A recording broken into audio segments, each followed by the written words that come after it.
Good morning, Tehmina Khan is here in TKMaths is Fun. In today's video, we will see the complete explanation of coordinate geometry, which is the part of the syllabus of O-level additional mathematics. This video will be a little longer because I'm covering all the concepts which are part of the syllabus, and I have put them in the pointer form here.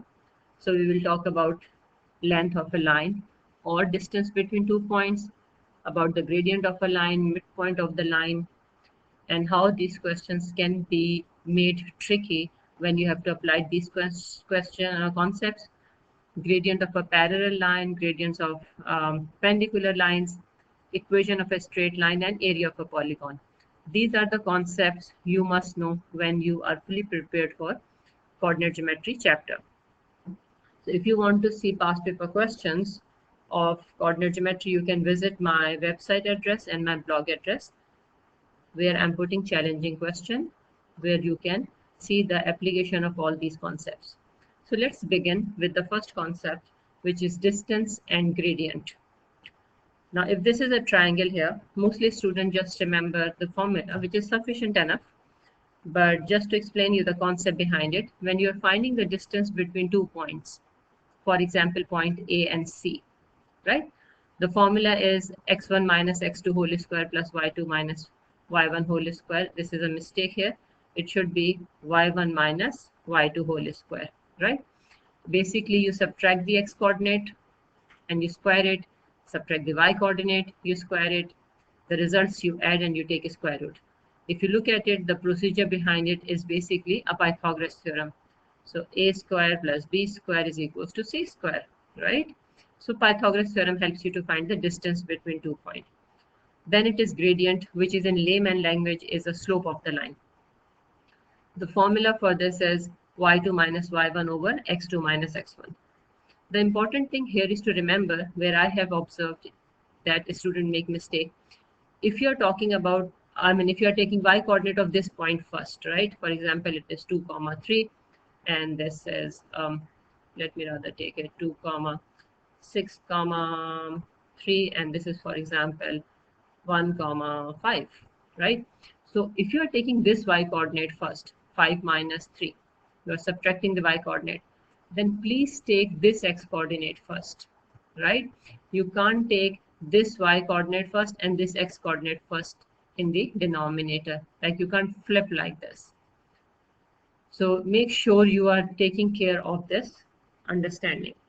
So this is not right, this is right. Okay, then the midpoint formula, how do you find? You add the x coordinate of the 2 points and then you divide it by 2. Then you add the y coordinate of the 2 points and divide it by 2. This gives you the x coordinate and y coordinate of the midpoint. So sometime midpoint is given to you and one of the point is given to you, and you have to find out the other point. So this helps you to find out the values of unknown thing, right? So this is the basic formula, and this is how it is strict. Rather than giving you 2 end points, they give you midpoint and 1 point. You have to find the other point on the line. So this is how you will use it. Let's see the application of it here. In this question, 2 points are given to you. You have to find the length of AB and you have to find out the midpoint of AB. Now, this is a very straightforward question. If you remember the formula, you will straight up away apply into it. So you will subtract the x coordinate and square it. Then you will subtract the y coordinate and you square it. Important thing here is to remember, if you are taking 7 minus minus 2, so please remember to change it into plus.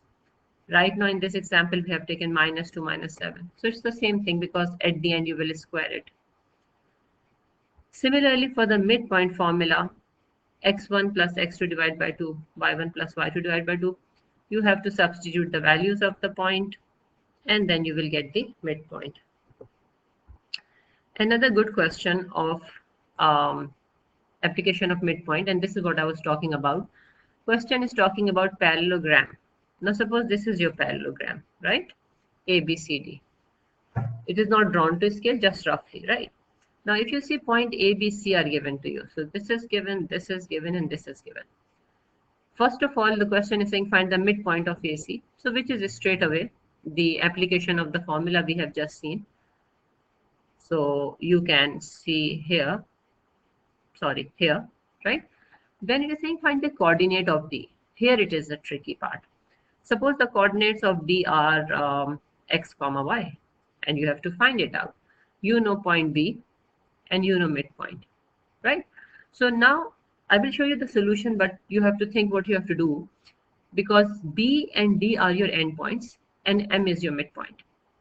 And you should know the property of the parallelogram here, that the midpoint of the diagonal is same, right? So you will make or apply the concept here that the midpoint of AC will be the midpoint of BD also. So it's straight away 6 plus x. You see, this is your x. Here you have 6 minus 2.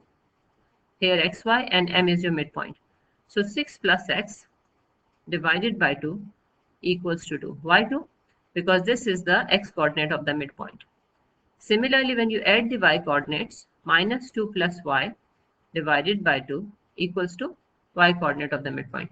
This helps you to form an equation and you can find out the value. So this is just a lengthy method. I have just in short to tell you how you will find out the coordinates of D, right? Okay. Now let's see the concept of collinear. When the question is saying find the unknown value in the point and it is told to you that points are collinear. Now you need to understand that points are collinear mean they are on the same line. It means A, B, C. They are all on the same line. If points are on the same line, then gradient of any 2 points on the line will be same. Either you take gradient of AB, gradient of BC, gradient of AC, all of them will be having the same gradient. So exactly this is what is done here, that gradient of AB equals to gradient of BC. Your choice, you can say AC, take AC also here.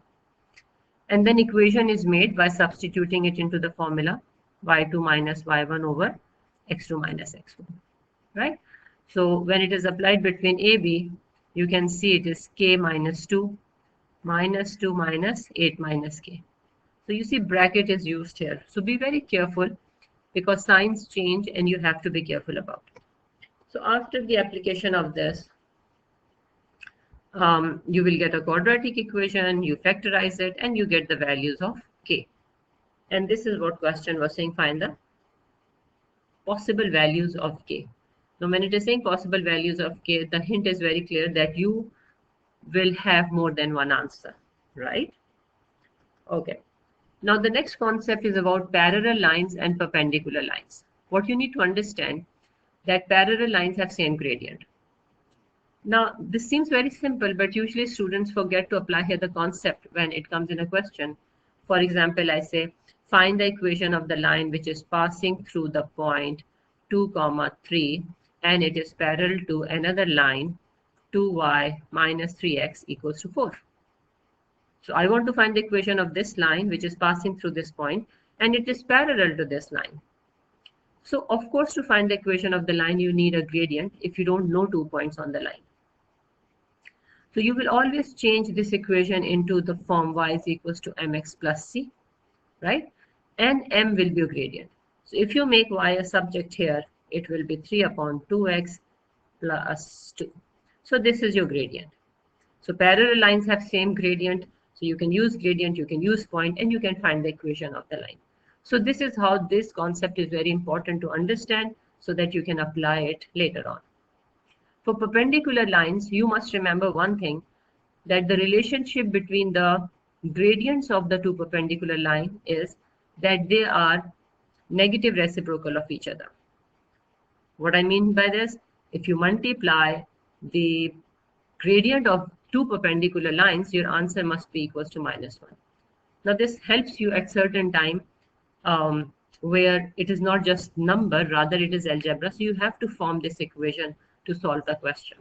So please remember, when you multiply the gradient of two perpendicular lines, answer should be 1. So if I say the equation, for example, in this case, the gradient of this line is 3 upon 2, right? And if I take a perpendicular line here, sorry, then its gradient will be minus 2 upon 3, right? So whatever is the gradient you have for the perpendicular line, take the negative reciprocal of it. So if it is minus, it will become plus, right? Now, very important thing, area of a triangle. Mostly we can find the area of a polygons I will say, because all those regular figure, for example, a square, rectangle, you have the formula, right? And you can apply it. But what if the polygon is irregular shape? For example, if I have it like this, right? Even if I have regular, I can use this formula. It makes life very simple. How do you apply it? I have taken the example of numbers here also, but first of all, with respect to letters. So if you have to find the area of a triangle ABC, how do you write it? This is your point A, see, x1, y1. This is your point B, x2, y2. This is your point C, x3, y3. And you write down the point D again, right? If I have quadrilateral, for example, A, B, C, D, then how will I write it here? I will write here the point of A, B, C, D, and A again. So first one you repeat, okay? Remember it. After that, what you do, you multiply this one, x1 with y2, x2 with y3. So cross like this, you multiply and you add them up. You can see multiplication of this, multiplication of this, multiplication of this, and you are adding them up, the blue lines. And like this, you multiply, but you subtract. Can you see? Multiplying, subtract, multiplying, subtract, multiplying, subtract. So like this, you multiply, subtract, like this, you add and subtract. Let's see the application here. In this case, suppose I have this triangle ABC. So A, B, C, and A again. So like this, I'm multiplying 1 1s are 1, 9 8s are what? 72, right? 3 3s are 9. And like this, you subtract and multiply. You can notice here. So after that, you simply calculate. The important thing here is, if you get a negative sign inside, if, not in this case, but if, for example, I have gotten here minus 44, you will ignore this because this is modulus. Why we are taking modulus? Because we just have to take the magnitude, the numerical value. So in that case also it will be 44 upon 2, which is 22, right? So this is important thing about it. Now, the last concept, equation of a straight line. I think I forgot to write it in the general point. I'll just check. So form the equation of a straight line. Mostly students are used to of this form only. Please remember, this form is also very important. This is, I mean, this can serve the purpose, but if you know little extra, it would be better. When question is written in this form, A tells you x-intercept. So the line is passing, for example, 5 from here and 4 from here. Then A will be 5 and B will be 4. So this number gives you x-intercept and this gives you y-intercept. And in this case, straight away, your gradient is minus B upon A. If you rearrange this equation into the form, I mean this form, automatically at place of B, M, you will get minus B upon A. You can pause the video and try it out. But you know, particular forms helps us to get particular results immediately without changing it again and again into the same format. This is the advantage of it. And this general form of the line is also very useful because straight away, this is giving you what? Y-intercept, which you get from here also, right? And there is one more equation of a line, this one, which I usually use. Y minus y1, that is repetition. Y minus y1 is equals to mx minus x1, right? So if you have a point on the line, you can plug in here, and this gradient you can plug in here. Just solve, carry, manipulate it, and you will get the equation of a line. So please remember all these forms. They do help immediately rather than going through long process to figure out something. So very important point in coordinate geometry and later on also, When the line is intercepting y-axis, it means the general point is 0, comma, y. So your x-coordinate of the equation will be 0. For x-intercept, wherever it is cutting, the general point is x, comma, 0. It means y-coordinate is 0. So in the equation of the line, you can put y 0. When we say the points satisfy the equation, the point is the solution of the equation. It means whatever the equation is given to you, let me take, for example, roughly this example. It means that point, if you plug in here, this side will give you same answer which is here. You get my point? So then it is said that point is satisfying the equation. And that's why we are saying substitute the point into the equation. Let's see the example here of the line. There are two examples, I believe. Find the equation of the straight line with gradient 2 and passing through point 4, 7. So like I said, I use this equation, I like it. So in place of y1 and x1, I will use this point, x and y, right? In place of y1 and x1. And in place of m, I will use this gradient.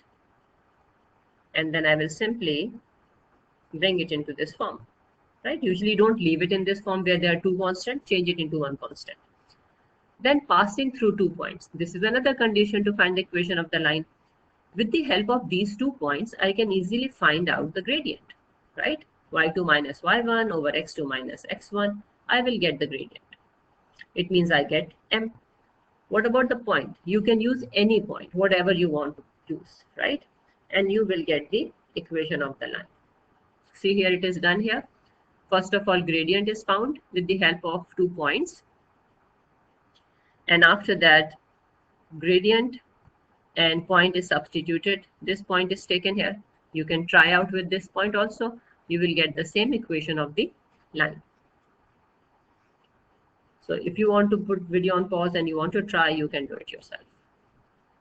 Now, the concept of perpendicular bisector.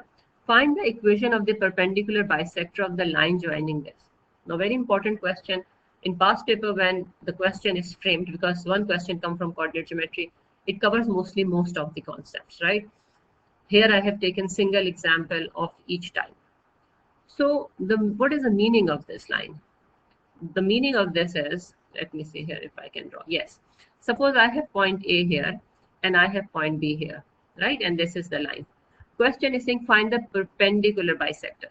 It means the line which is passing, sorry, it doesn't look like passing through the center. Give me a second. Okay, so for example, this one, right? So suppose it is passing through the center. Passing through the center means this midpoint you can easily find out. We have just seen the formula, right?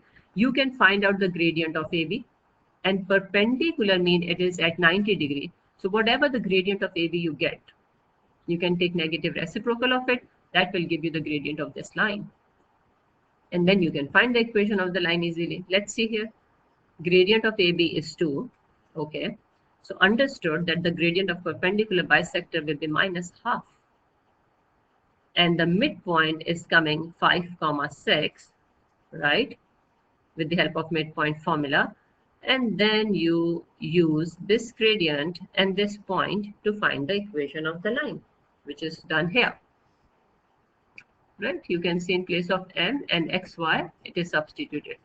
Like I said, you can use this also. If you are comfortable with that, no problem. Choice is yours. Right? So you will get the equation of the perpendicular bisector. I would say do write little statement with each number you get. Because on the paper, if there are just numbers, it is very difficult for teacher to understand what you are referring to. So with all important number, write down what it is referring to. So thank you very much for watching this video.